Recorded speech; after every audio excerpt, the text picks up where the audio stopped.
Les élèves ne perdent pas de temps au déclenchement de l'alarme sécurité. C'est le rassemblement général devant le portail. L'exercice incendie est initié par l'APE de l'école. À cette heure-ci, les enfants sont sous sa responsabilité.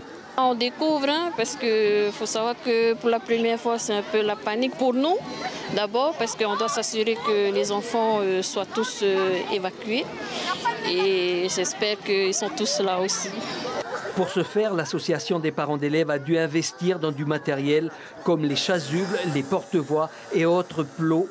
Mais combien d'APE l'ont fait? Sont-elles seulement toutes informées des procédures d'urgence?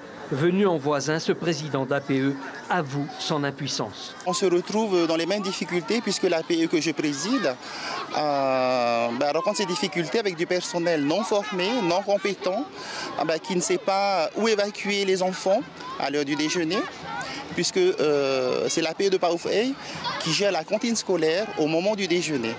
Les élèves et les APE se retrouvent face à une situation où pays et État se renvoient la balle.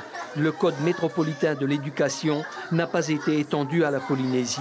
Aucun cadre réglementaire n'est défini.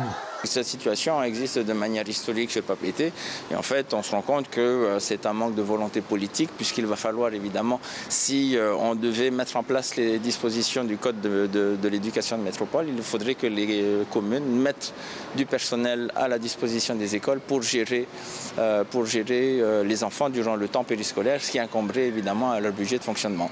Un manque de sécurité que la Fédération des parents d'élèves dénonce et entend porter devant le tribunal administratif.